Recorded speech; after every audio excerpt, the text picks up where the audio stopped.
Thank you all so much for coming here today. This really does feel like a homecoming.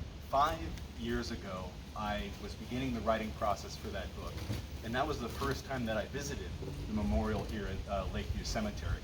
I showed up past November 19th, which meant that the memorial was closed. It was wrapped in scaffolding, which meant I couldn't actually access the building proper. And I showed up in a pretty dingy rental car. Today, I show up under more glorious circumstances. You know, it's after all this expensive renovation has been done, I'm seeing many old friends from Benjamin Arrington, who's there in the background, Todd, who's another fantastic Garfield author who helped me throughout this process. I see Jennifer Garfield here, who also had the opportunity of meeting with me right when I was starting this research. And I showed up today in a car with the license plate of Garf, which was the nickname of Tim Garfield's father and brother. And Tim Garfield, of course, made today possible. So thank you all so much. This really is fantastic to be back here at Lakeview. Thank you to Kathy, thank you to Senator Serino, and for being such wonderful hosts. I typically start these talks by answering the question that I've been asked, honestly, several hundred times since I began the writing of this book. And that's the question that biographers of presidents like Lincoln and Washington and Jefferson never need to answer, which is, why did you write a book about James Garfield, of all people? And the answer goes back to where I was 5 years ago, and geographically speaking, and to a certain extent where we all were and still are politically as a nation 5 years ago. I was working as a ghostwriter in Washington, D.C., which, you know, I was helping people who were more important than me put their books together. And at that time, in that setting, doing what I was doing, I was naturally very interested in finding a period of our history, our nation's history, where the conditions of division seem to be overriding our nation, seem to be overriding it in an economic way, a social way, a political way. And as a researcher, as a writer, I wanted to find a time in American history where there were conditions of division that were similar to what we're experiencing today, almost like a precedent to our times. And I wanted to find a figure in those times who was leading on a national level in a way that was devoted to overcoming that spirit of division. So I was drawn to Reconstruction in the Gilded Age, which is that delightfully vague post-Civil War and then post-Civil War period. And throughout that very long stretch of time, the Civil War to about the 1880s, as I was reviewing the histories of that period, I found the same character popping up in the background of many major events of that time. And more striking to me than this person's omnipresence, the way they happen to be in the right room at the right time, being a character of note to so many other people there, the reaction of others who were on the stage with this political leader was more striking to me. Every time this character appeared, be it during an economic crisis, a constitutional crisis, or a major war or near war, other people would react to this person, regardless of their own politics, in a positive way. They would always have something nice to say about him. Sometimes that was in a passive-aggressive way, but you know, regardless of Democrat or Republican, whenever this person entered the room, people would reflect on him well. And that person, spoiler alert, was James Garfield. That being said, what was also interesting, whenever Garfield did appear on the national stage, he would always be spoken of and written of in these histories. His entire career would be summarized in a single sentence. People would say, historians would write, James Garfield, future president, would be assassinated within his first year in office. And the deeper I dug into Garfield's life story, the less fair that seemed to be as a record of him. As many of you know, James Garfield was born on November 19th, 1831 in the Western Reserve of Ohio, which was at the time the frontier of our nation. He was raised by a single mother, and he had never really known his father. Abram Garfield, his dad, had died before when James was about 2 years old. And as a matter of fact, he wasn't even the first James Garfield in his family. He was named after an elder sibling who had died before he was born. So as I've since said on the book tour, and I kind of wish I put it in the book, but you know, it's too late for that now. Garfield was born to probably the lowest rung of American society that a northern white male could be born to. But then you fast forward to his late 20s, which was about the age I was when I was researching and writing the book. And he was a state senator in Columbus. He was a college president. He was president of what is today known as Hiram College. And he was a very prominent preacher in the Disciples of Christ movement, the Stone Campbell movement, all at the same time. He was filling those three jobs all at the same time. And then you fast forward about a year and change, maybe 2 years, and he is, at the time, and for a hot second, he is the youngest brigadier general in the Union Army during the Civil War. And then you fast forward another year and change, and he is, by his counting, he is the youngest congressman in the nation. If you read interviews that he gave as a presidential candidate, he would describe himself as having been the youngest general and then being the youngest congressman in the country. That technically wasn't true. There's actually an at-large member from Oregon who was a couple months younger than him, but he never, that never quite hit his radar.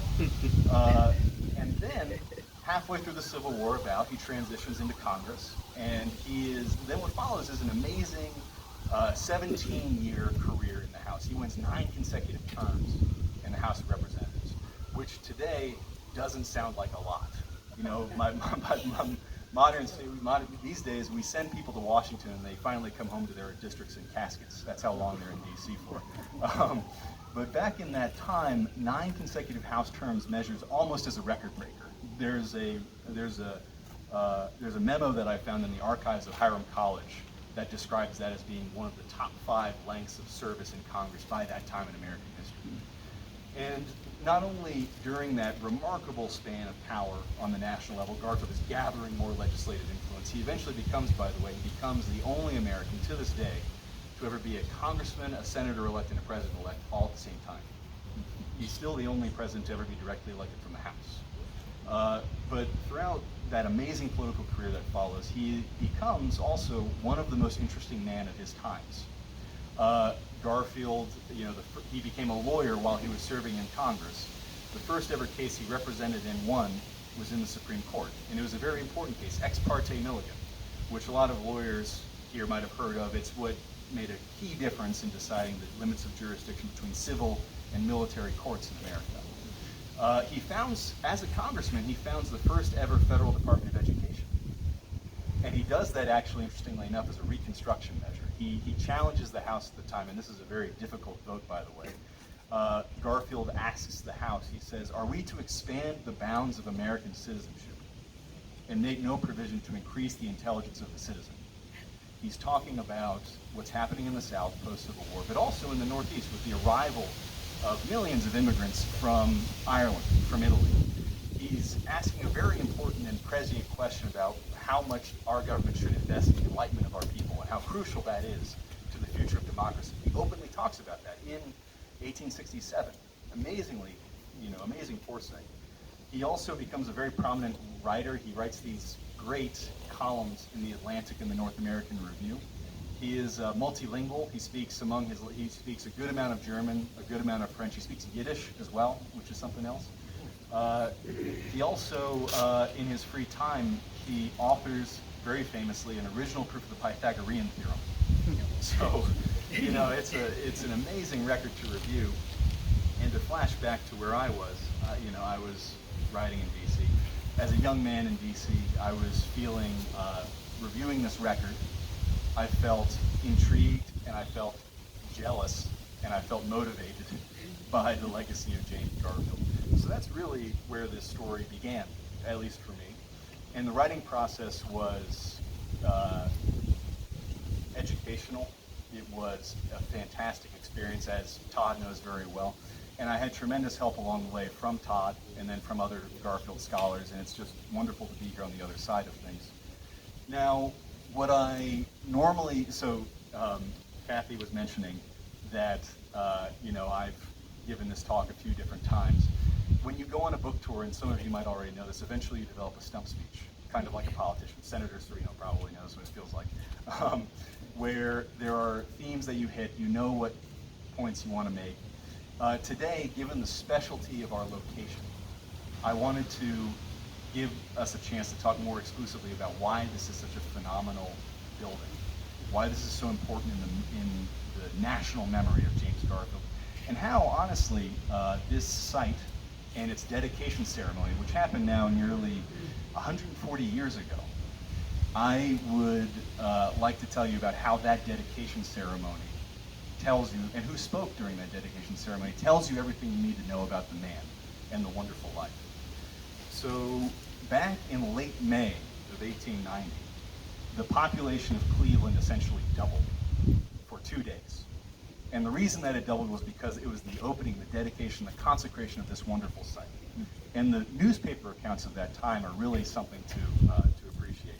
This is from the Chicago Tribune's edition of May 31st, 1890. Euclid Avenue is aflame with flags. This was, for the day, the finest street in the world. Beyond doubt it is, neither London nor Paris has anything like it. Because you had all of these civilians, all of these national level politicians who were coming here to dedicate the memorial, the final resting place of what was at the time seen as one of the most influential and accomplished Americans of all time. That was how James Garfield was decided.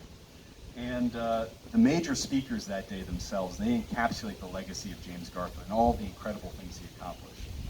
The opening speaker, the master of ceremonies for the dedication of this memorial, was none other than Rutherford Hayes.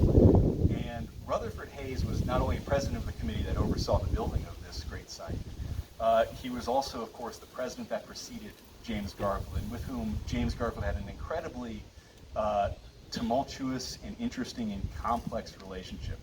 Rutherford Hayes said very famously of James Garfield during the 1880 campaign, this was before James Garfield had even become president. Rutherford Hayes said to one of his aides, the truth is, no man ever accomplished so much who started so low in all of our history. Not Abraham Lincoln or Benjamin Franklin either. That is Rutherford Hayes describing James Garfield. And if you know presidents like I do, they don't often talk about each other in that kind of a light. And Rutherford Hayes and Garfield, the main episode of their time together, actually it came before the Hayes administration.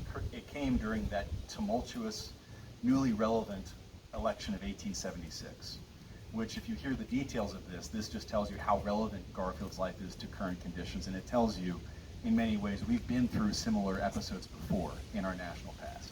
So the election of 1876, Rutherford Hayes is the Republican nominee for president. The Democratic nominee is Samuel Tilden of New York. And in the run-up to the election, what happens throughout the South, which is where Reconstruction had started to sputter, you have targeted racial violence by the Democratic Party against Republican voters, namely Black American voters in the Deep South. And so in the run-up to the election, you have various states being switched, being converted by pretty violent means into voting for the Democrats at the polls that November. And so in the aftermath of Election Day, what you have is an incredibly complicated electoral result. By the official returns, it looks as though for a moment that the Democrat, Samuel Tilden, has won the presidency, has won not just the popular vote, but the Electoral College as well. But in the hours after the polls close, as the results become clear, Republican operatives for Rutherford Hayes in Washington, D.C., they start to realize that they still control some of the electoral counting bureaucracy in a few of the disputed states, Louisiana, South Carolina, and Florida. And they realize that if they can switch the returns, the official returns of the election, back into the Hayes column, what you will have as an official result for the presidential election is a popular vote victory that still goes to Samuel Tilden, but Rutherford Hayes would win the Electoral College by 1 delegate. So it is as constitutionally narrow as a result as you can imagine. So that's exactly what happens in the aftermath of Election Day. Republican statesmen from Washington, D.C., they go to these disputed states. They oversee what is the selective disqualification of certain ballots. And what ends up happening is you have an official Electoral College majority to Hayes of 1 vote. James Garfield becomes crucial in this period of ensuring that that is the official result and that these democratic threats of civil war that follow Election Day don't come to pass. So it shows you in a very visceral way James Garfield behind the scenes becoming this key broker of political speech during incredibly tumultuous times.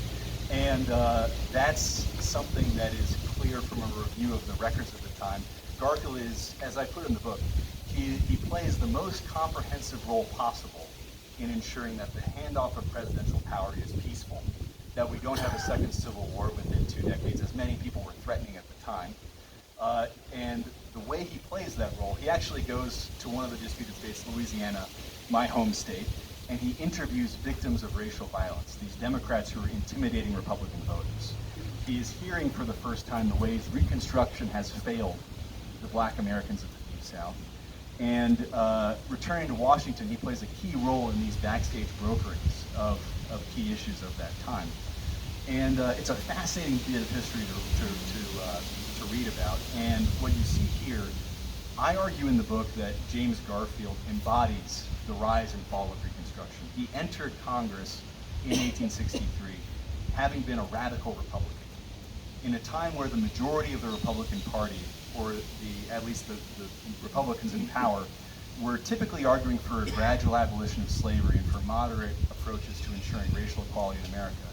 James Garfield was there as a radical. He believed, essentially from the outset of the Civil War, not only in the immediate abolition of slavery and the necessity of that, he also believed very fervently in the civil equality of all Americans before the law. He also argued very viciously for the equality of the vote between all races in America. He was incredibly forward-thinking for that time. And as a matter of fact, and me being from the South originally, although you can't hear it in my voice, he also argues, like many radicals, for the exile, disenfranchisement, or execution of leading Confederates. And as a Southerner, when you hear that, you can't help but go up the family tree and wonder how history would have been different than you personally if that had come. But then there he is at the end. You fast forward 12 years from that, this person who Garfield entered the Civil War. He wanted to be this crusading abolitionist. That's actually one of the reasons he left the Army when he did. But you fast forward 12 years and he is brokering what is essentially, and this is up for debate, the peaceful ending of Reconstruction, the dismantling of what was left of post-war Republican policy in the South. And he has witnessed the at best imperfect results of America's attempt to build a more peaceful and righteous republic out of the ashes of the Civil War. And it's incredibly poetic, and he knows what he's seen. This is all during Rutherford Hayes' election. This is even before, we get to what Garfield is really known for, his election and his presidency. He had this amazing ability it felt as though he was looking forward a few pages in history books. He knew the historical and poetic importance of what he was going through. He was a prolific writer of that time. And one of the things he writes when he's taking a train back from Louisiana to D.C., in the aftermath of this constitutional crisis, or during it, I should say, he's writing of feeling tangled, as he puts it, in the strange meshes of this awful problem, which is how to reconcile Southern whites and a black population that is determined to exercise the franchise, which the white population will never accept. He gets to Washington, and he brokers what is, in many ways, or he plays a key role in brokering what that looks like. After that policy has failed, what is the post-Reconstruction order going to look like? He is appointed to an electoral commission, which is a special body appointed by Congress in the aftermath of this disputed, war threat-filled election. And it's a 15-person body that's drawn with 5 Supreme Court justices, 5 congressmen, 5 senators, and they are tasked, this special body, with deciding who won each disputed state out of all of the presidential candidates, Tilden versus Hayes. And they decide along party lines by an 8-7 vote to give the election to Rutherford Hayes. Garfield is there. He is riding in the midst of these twilight conversations. He is fully aware of the magnitude of what he's working on. And he remains optimistic for the future of our republic, but you can see, and Todd will be able to tell you this quite a bit, Garfield, in many ways, he embodied both the progress of that time and as well as an awareness of the limitations of it. So anyway, Rutherford Hayes goes into the presidency under, I'd argue, and some others might not these days, I'd argue these are the most contentious circumstances a president has gone into the White House with post-Civil War. But on the inauguration stage, when Hayes takes his oath of office, as a matter of fact, it's Hayes' second oath. He took one in secret because they were so afraid that there was going to be trouble at the inauguration ceremony. Garfield is the happiest person on stage. because a peaceful transfer of power has happened. And he writes, I believe it's in his diary at that time, but he writes of feeling relieved that the day went peacefully because there were rumors of assassination in the air. And when you know how Garfield's life ends, you know, there are nice ways of flashing forward a little bit. Anyway, so Rutherford Hayes, he's here, May 31st, 1890. He is here to help open, this memorial to somebody who played such a key role in his life.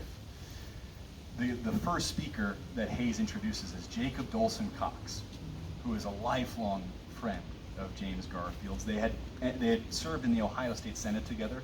They had been part of what was called at the time the Radical Triumvirate. They were seen as kind of being the most ferociously progressive members of the Ohio State Senate. They caused a lot of trouble. Garfield, as kind of this young rapscallion in the Ohio State Senate, he said Republicans who were soft to the South, who were moderate on all the issues, he kind of tried to make fun of them as being not real Republicans. He called them emasculated Republicans because of their fear of causing partisan strife. So that shows you how, how much he had to grow as a politician, and also how some things stay the same with time. Cox ended up breaking with Garfield in a very interesting way. They both served as volunteer officers in the Civil War. They were both up-and-coming politicians. Cox later served as governor of Ohio, but Cox ended up breaking with Garfield on the issue of the proper role of African Americans in the post-war Union. Cox was a very public arguer in favor of segregation. He believed it was impossible for citizens of different races, ethnic backgrounds to live in harmony with one another. Cox made the huge mistake of writing a public letter admitting all of this during his run for the governorship. Garfield comes in and writes a lot of very interesting letters to Cox, arguing with his good friend on this issue and of the importance of remaining optimistic on this issue. They have these private breaks. Garfield comes in during the gubernatorial campaign of Cox to basically save Cox from being killed at the polls by radicals who would stay away, to not vote for a segregationist. And so it shows you Garfield as a person evolving, of preserving party unity in the face of very serious ideological divisions. Anyway, one of the things of this dedication ceremony, one of the things every single correspondent writes about in their coverage of it, they all write that Cox talked for way too long. Every single correspondent, the crowd got very bored about 15 minutes in, and Cox had another half an hour to run. And another thing, and this is probably relevant today also, they talked about there being fear of rain ruining the day's ceremonies. And I know that was a fear of us today too. Eventually, the real keynote speaker of the day, though, was the president of that time. And that's a president that many people have sadly forgotten, and that was Benjamin Harrison. Benjamin Harrison and Garfield knew each other very, very well. As a matter of fact, Harrison had played a key role in the nomination of James Garfield at the convention of 1880. Now, the background of the convention of 1880, the one Garfield won the nomination for, the Republican Party was entering this contest terribly divided. Does that sound familiar? You had one wing of the, this had all happened essentially during the Hayes administration, by the way. You had one third maybe of the Republican Party that called themselves stalwarts. They were stalwart Republicans.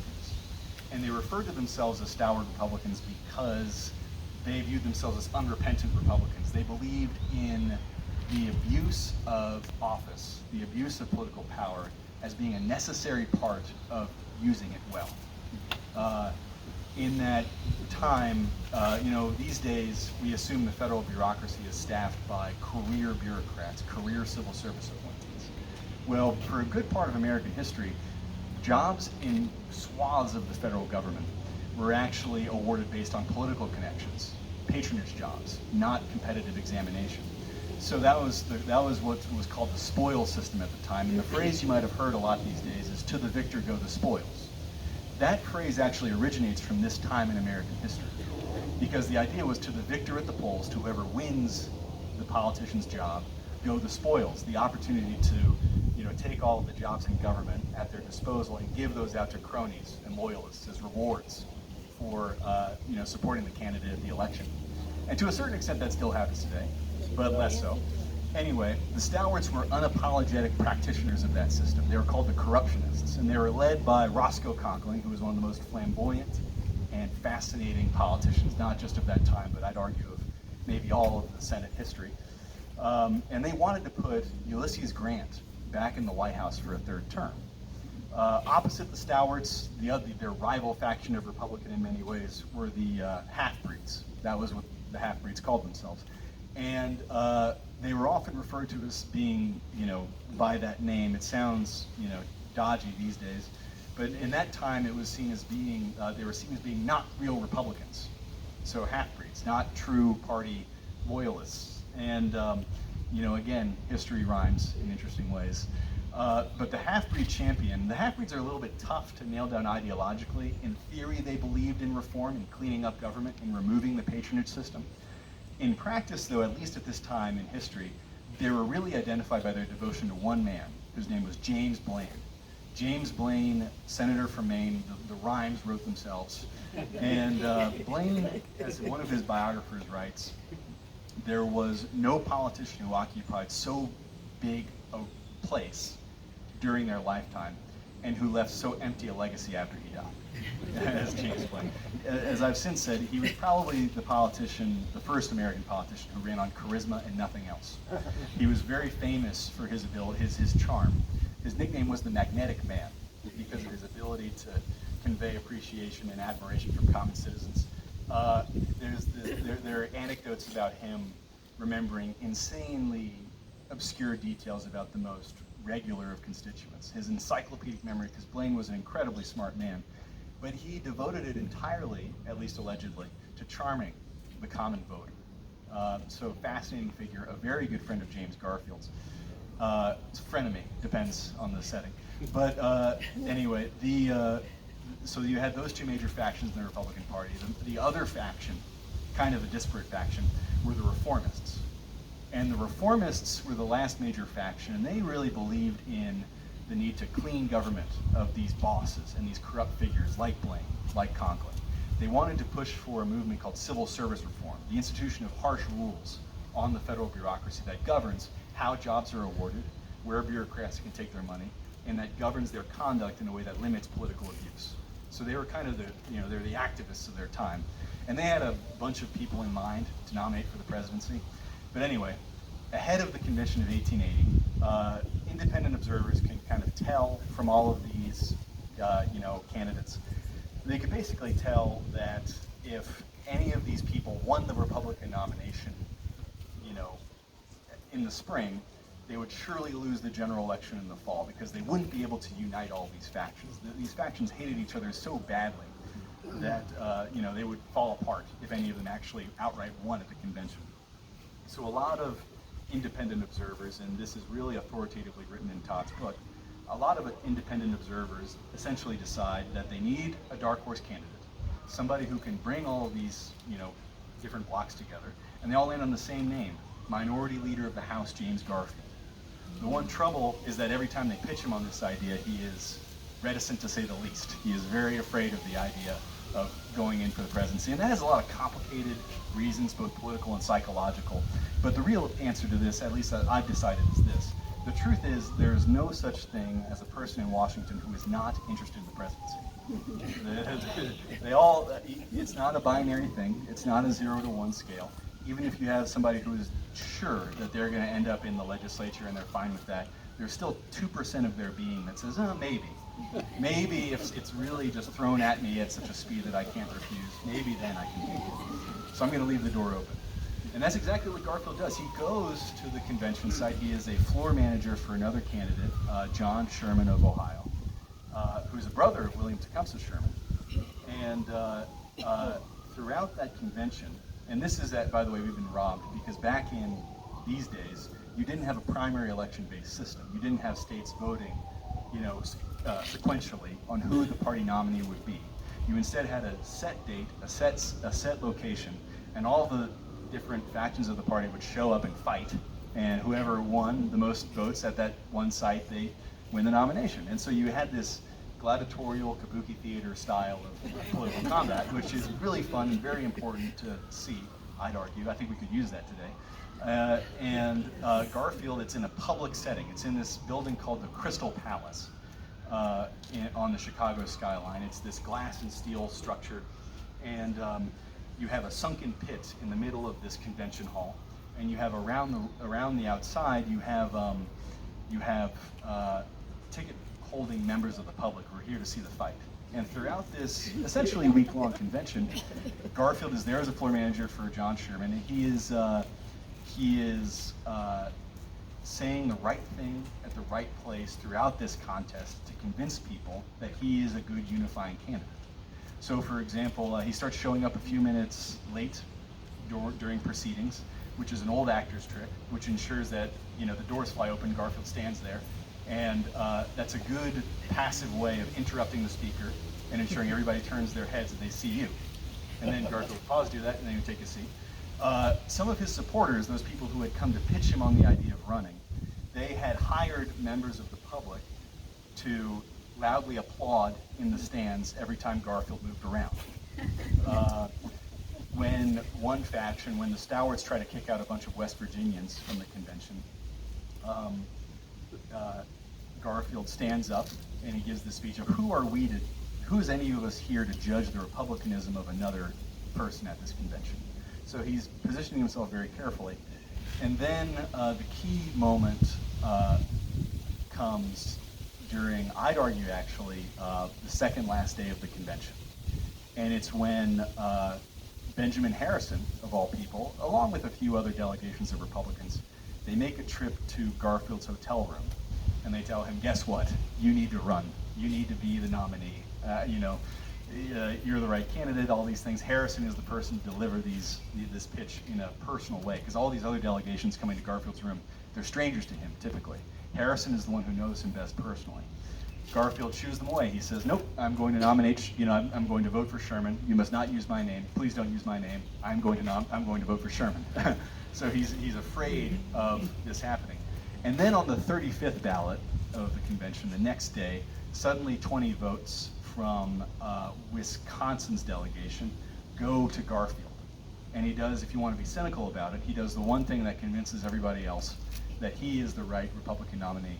He stands up and he says, Mr. Speaker, no candidate can be awarded votes without their consent. And the chairman, shuts him up on the technicality and goes, that's not a point of order, sit down, and then presents the ballot. Indiana's state comes up, and who's in control of the Indiana delegation? It's Benjamin Harrison. And in the span of Harrison deciding to allocate all of Indiana's votes to Garfield, Garfield's vote count triples. Sorry, it doesn't triple, it increases by a third, within the span of a single ballot.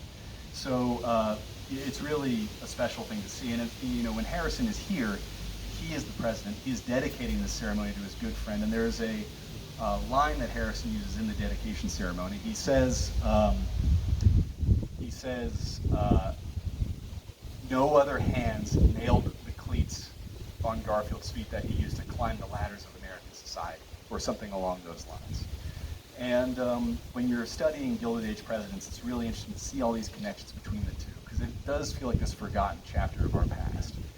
And speaking of which, the very last speaker of the dedication ceremony, there are others that come. William Tecumseh Sherman is here. He gives an interesting speech. Sherman, by the way, had seen Garfield after Garfield's assassination by a couple of hours. And but the last speaker of the day was somebody who was not scheduled to give an address. And it was somebody who the crowd had to ask for repeatedly. And then finally this person gives in and stands up and gives kind of an impromptu speech. And that person is, of all people, William McKinley, who was a congressman at the time, or maybe he was a commissioner of civil service, I can't quite remember. He was one of those roles, but he was a congressman when Garfield was minority leader. And McKinley's speech is brief.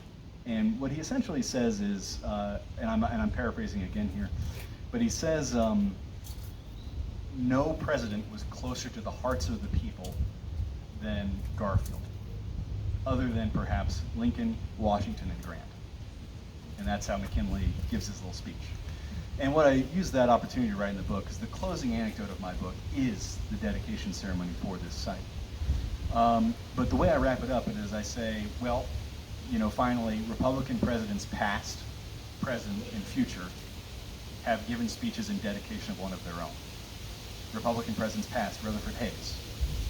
Republican presidents present, Benjamin Harrison, future William McKinley. And another thing about the future of William McKinley, as many of you know, McKinley was the next president to be assassinated. And one of the people who was on the site of McKinley's assassination was Robert Todd Lincoln, who was Abraham Lincoln's sole surviving son. And another assassination that Robert Todd Lincoln had witnessed, Robert Todd Lincoln had been Garfield's Secretary of War.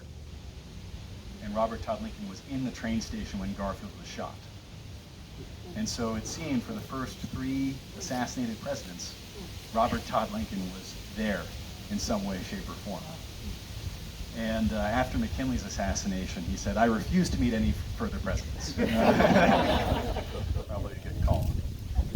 And now, so the anecdote that I end with, really in the book, it's the dedication ceremony, but it's of this wonderful building that I finally got a chance to see the inside of today. I was given a wonderful tour by a man named Piero. But I contrast it with another memorial to Garfield that was built at about the same time, you know, a couple thousand miles away from here.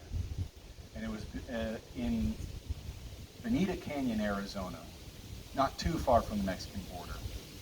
The Buffalo Soldiers, the very famous Black Cavalry Regiment, they were stationed there for a time. And clearly they didn't have too much to do. So they left in the middle of Bonita Canyon, which is also, by the way, in the protection of the National Park Service. They left a little monument built out of stones and rocks scrounged from the surrounding hills. And if you look very carefully, you can find photos online. But each block in this little cairn, it's embellished with a name of somebody from the regiment. And it's also inscribed with, you know, really amazing symbols of broken chains and cavalry sabers, and you know, other like horseshoe imagery and things like that. And so it's this, you know, wonderful little thing in the photos. And the center image is the only one that doesn't have the name of a member of the Buffalo Soldiers on it. And it says, "In honor of James A. Garfield." And the interesting way history works, there is relatively little that the Park Service really knows about why the Buffalo Soldiers did that. You know, Garfield didn't command any black soldiers during the Civil War. He didn't seem that he had any personal connection with any of them. But eventually, the Buffalo Soldiers move on. And over time, that monument in Arizona, it falls apart. People climb on it. Some people take stones away for like keepsakes. And it starts getting just eroded by the desert conditions. And so finally a local couple, and they do this, by the way, hesitantly, they take what's left of the monument down and they put it in a fireplace in their home. So, you know, this thing, if you actually go to Bonita Canyon today, you can still find the stones in a local house, and it has, you know, these imageries in what is otherwise a standard chimney in a home. And so what I end with is that contrast in this book. And I don't know what else to say about it because, you know, I didn't have the eloquence for it. But there's just something very interesting about the way we remember different chapters of our past and who that falls down to, and the way we then try to retroactively shed light on something we once ignored. And that seemed like a nice tone to end the book on. And I think that's probably a good tone to end this talk on. So thank you so much. I don't know if we're doing question and answer, if that's not part of this, or should we move on? We are going to do some book signing now. Cool. Great. Maybe we can do a little Q&A during that time, too. Yeah, that'll work just fine. Well, thank you all so much.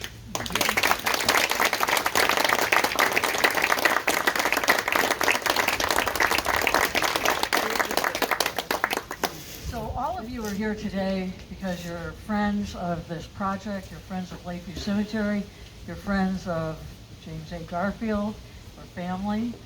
And so we are giving everyone a copy of Charlie's book, and to be signed by Charlie while you're here. And that's what's going to happen next. But we also have refreshments and a couple things good to eat around the corner. And Leah, do you think we have time for a couple Q&As while we're here? Okay, so let's do, say, 3, and then we'll get to book signing. Sure. Okay. Okay, hands up if anybody has any. Yes. Do you have any opinion on Chester Arthur? I read a book. I've read 2 books on Garfield, and I read a book called Accidental President on Chester Arthur, and it was interesting in how he broke away from Roscoe Conkling when he became president. Yeah, no, I think Chester Arthur is a fascinating figure. Todd is actually, so it's right behind you. Todd is writing the next authoritative history of the Garfield and Arthur administration, so he's probably a good person to ask as well. But Arthur was a fascinating and incredibly complicated figure. The way I describe him in the book, there's a line that I use, and I say he was his affection for good living and his need for camaraderie and having a moral spine that was just flexible enough. For lack of a better term, he fell into a very bad crowd for the majority of his public life. When, famously, the only reason Garfield picked him for his vice presidency is because Arthur was a stalwart Republican. He was seen as being a crony to Senator Conkling, Roscoe Conkling, that flamboyant figure I was discussing earlier. So Arthur's pick in the vice presidential slot, it was an olive branch to the corrupt wing of the Republican Party, for lack of a better term. And as a matter of fact, Arthur's only job on the national level of prominence for that point, he had been the customs collector for the Port of New York, which he had not abused per se, because this was within the rules and the norms of the time, but for a long while he was able personally to take a cut of whatever taxes and fees were imposed on imports into New York, which was the busiest port in the nation.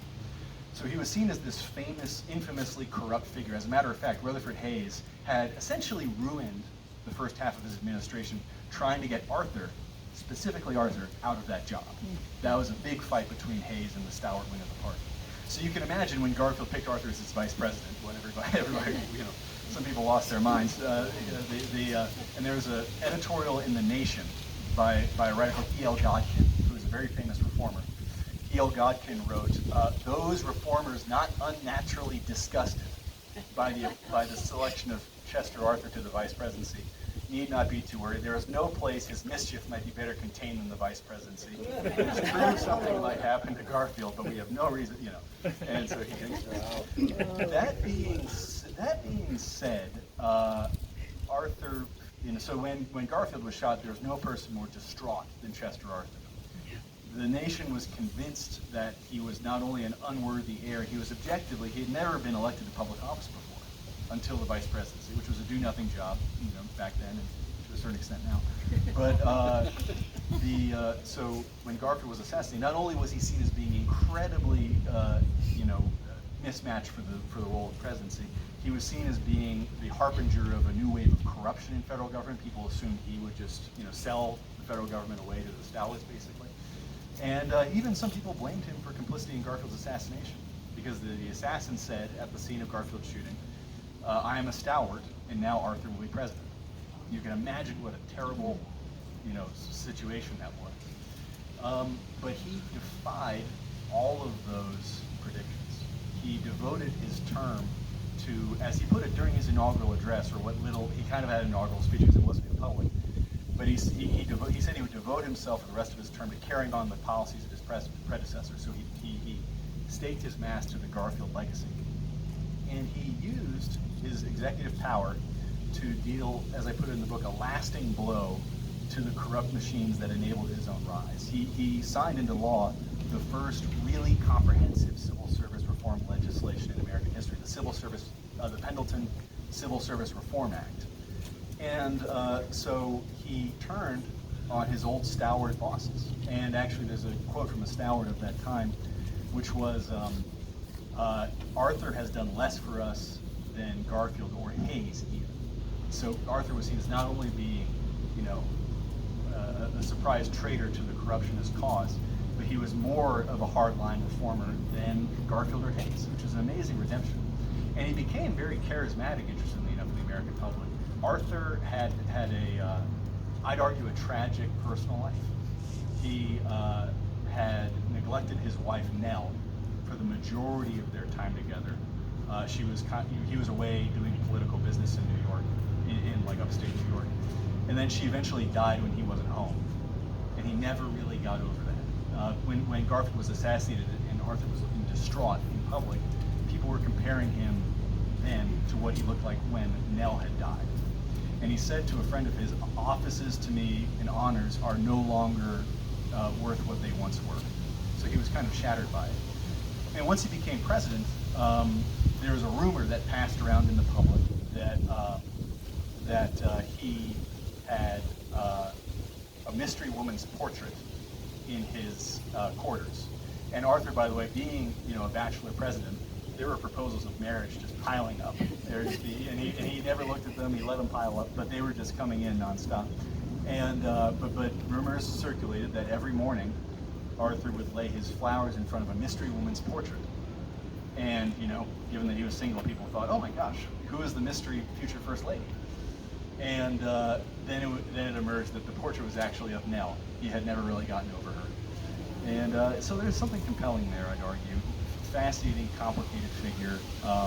Somebody who, in the eyes of many, redeemed themselves. That said, there's a new nuance to his legacy, and that is he signed what came to be known as the Chinese Exclusion Act into law, which was one of the first pieces of legislation, if not the first, that essentially forbade all people of a certain nationality from coming into the U.S. And that was the Chinese. That was the big immigration crisis of that time. And when the Trump administration issued the Muslim ban, many of the presidential advisors and the legalese that supported it, they cited the Chinese Exclusion Act. That was precedent for that. So there's a lot to be written about him, I'd argue. He also he died not long after he served out Garfield's term. So he ends kind of tragically, but fascinating guy.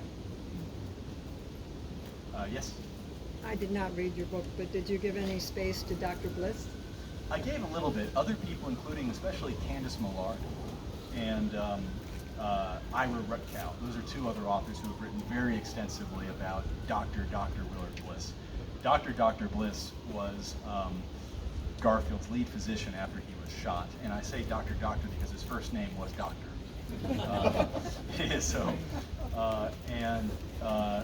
His care has been very well written about as being negligent, of ignoring what was clearly the declining health of the president. Interestingly enough, though, every few years, some doctor somewhere reapproaches the medical history of Garfield's care. And sometimes they come to different conclusions as to who was really at fault. There's one recently, I believe he's up in Boston, but he sent me a note, and he had an argument that Garfield had actually died of an unrelated embolism from his infection. But for full details on that, I'd refer you to Destiny of the Republic, which is Candace's excellent book. What is your next project or your current project? Yeah, I told Todd this. So the next book I've signed a deal for, it's for Senator Robert Byrd of West Virginia. I think he's going to be really interesting. And his staff are still alive, which is different from Garfield, obviously. And there's just a lot to unpack with Senator Byrd. The last segregationist Democrat, entered the Senate in 1959 and was still in the Senate as a Democrat from West Virginia in the Obama administration. He had filibustered, he had started in politics as a leader of the Ku Klux Klan. He had filibustered the Civil Rights Act of 1964. I'm changing centuries, Garfield.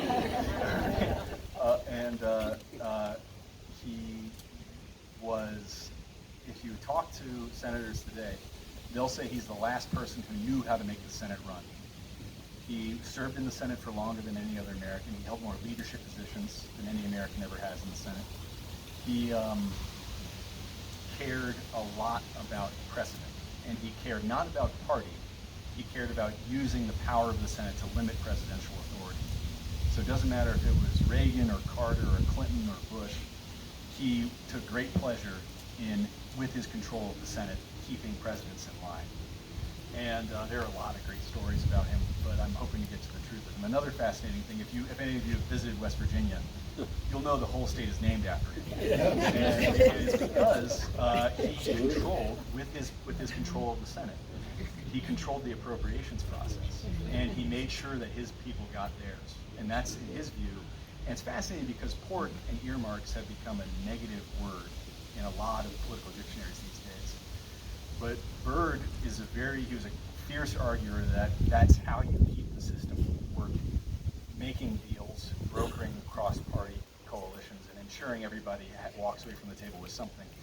That's how you make sure that the gears of the machine get lubrication. And now you're not seeing that lubrication, and now the springs are flying off in many ways. The precedents are going out the window, the rules are leaving. There's a lot there. And also, he was, there's something to be said, I'd argue, for what he tells us about redemption. Because he would tell you he spent the rest of his life trying to redeem his mistakes in the civil rights movement. I'd argue having a civil rights opponent still be in the Democratic Party, the new Democratic Party 50 years later, that's great misfortune. To be there for, to filibuster the Civil Rights Act and to still be there 4.5 decades later, oof, very tough. And if you listen to the old Rush Limbaugh episodes, every time the modern Democratic Party was trying to rag on the Republicans for not being progressive enough on civil rights, Limbaugh would go on and say, "Did you know the majority leader of the Senate Democrats was a Grand Wizard of the Ku Klux Klan?" It was this very interesting narrative. But they're fascinating stories, and whether it's Byrd, when the bill to make Martin Luther King Jr. Day a national holiday, you have these stories of Byrd walking around the Senate floor whipping the vote, and he's grabbing people by the arm and he's saying, "I'm the only one of us who must vote for this bill." He enabled the building of the Martin Luther King Jr. Monument on the National Mall because he was chair of appropriations. He made sure a lot of money went to that thing. And then there's this fascinating anecdote. There was a freshman senator from Illinois this would have been about 2006, and he's going around the Senate, he's asking all these Democratic senators, what's your advice? And they're all saying, think about this with staff, focus on this committee, get on here, that kind of stuff. But they all also tell him the same thing. They all go, "Okay, you're new here. Whatever you do, you need to go talk to Senator Byrd." Because he knew all the rules, he knew how to make the Senate work, and he was chair of appropriations, so you could get your bread buttered. And this senator from Illinois, he's talking to Byrd, and Byrd then says, kind of off the cuff, he goes, "Now you might know I made some mistakes in my youth, and that's something I have immense regret for." And Barack Obama, senator from Illinois, goes, "We all make mistakes, Senator, and that's why we seek the grace of God." That's a very interesting story. So there's a lot there. But I'd argue also it could be a sequel to the Garfield story. Garfield was a 19th century person who went from, as the subtitle of my book says, from radical to unifier. Somebody who started out as somebody who, for lack of a better term, he was a culture warrior. He was as progressive as they came on the Republican side of the aisle for civil rights. And then he's minority leader, and he is much more, moderate on the issue. He is coalition-minded. Byrd is almost the inverse of that story, I'd argue, in many ways. And they're still talking about a lot of the same things. They're both pragmatic institutionalists, and both great intellectuals, both self-made men. And so we'll see how that goes. It's going to take a long time, really long time.